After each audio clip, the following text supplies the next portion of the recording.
بسم اللہ الرحمن الرحیم۔ السلام علیکم ناظرین، آج ہم پاکستان کے مشہور شاعر اور ادیب محسن نقوی کے بارے میں آپ کو بتاتے ہیں۔ آپ 10 مئی 1947 کو پیدا ہوئے ڈیرہ غازی خان میں۔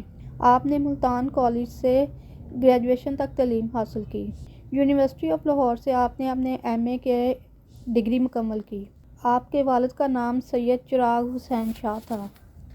آپ کل 6 بہن بھائی تھے۔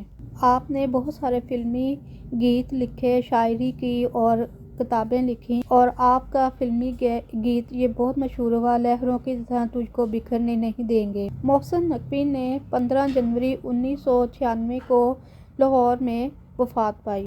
آپ کی وفات ناصر باغ لاہور میں ہوئی، لیکن آپ کی ڈیڈ باڈی آپ کے آبائی شہر ڈیرہ غازی خان میں منتقل کر دی گئی اور وہاں آپ کو دفنایا گیا۔ انا للہ و انا الیہ راجعون۔ آج آپ کی برسی منائی جا رہی ہے۔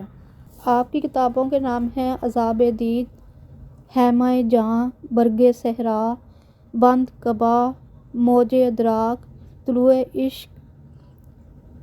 اشک، کرات فکر، ریزہ حرف، رخت شب،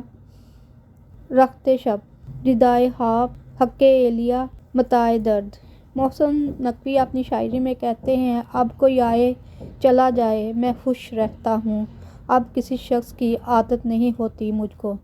ایک جگہ اور محسن نقوی کہتے ہیں، ہر وقت کا ہنسنا تجھے برباد نہ کر دے، تنہائی کے لمحوں میں کبھی رو بھی لیا کر۔ ایک جگہ اور محسن نقوی صاحب فرماتے، ایسا شخص بھی ہے میری زیست میں محسن، جو میری عمر ہے اور میں اس کا لمحہ بھی نہیں۔